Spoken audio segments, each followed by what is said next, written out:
guess I grew up in the church, but it wasn't until I was 7 when I really made the decision to follow Jesus myself.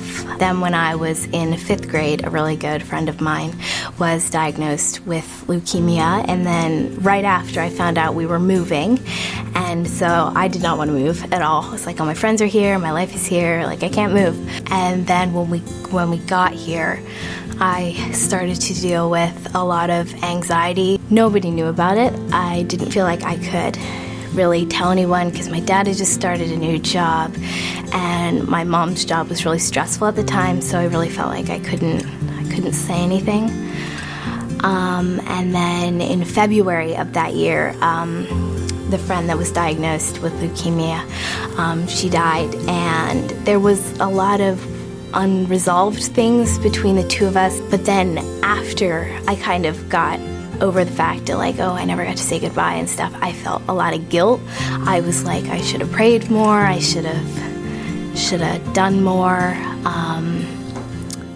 And that kind of like grief combined with all the guilt that I was feeling turned into depression. I was sleep deprived, stressed out of my mind. I never really dealt with all the feelings that I had, and it got really bad. Like, I was afraid to be alone bad.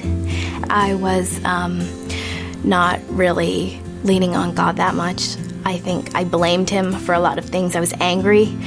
And so I never really felt that I could go to him, and when I did, I was like, oh, things are great now. And then, the next week, I'd be depressed again, so I really felt that he wasn't doing anything. He wasn't really hearing me. So now it's kind of accepting the fact, if things were to get bad, I know I can go to them, and I know that there are people there who care, and that also God cares, and it's kind of all right to kind of go to him with that stuff. I've kind of always got the feeling that I'm kind of meant to share my story, or there's someone out there that needs to hear it, whether it be through getting baptized or just having a conversation with someone on the street. There are people that need to know that they're not alone, and that there's someone who knows exactly what they're feeling and exactly what they're going through.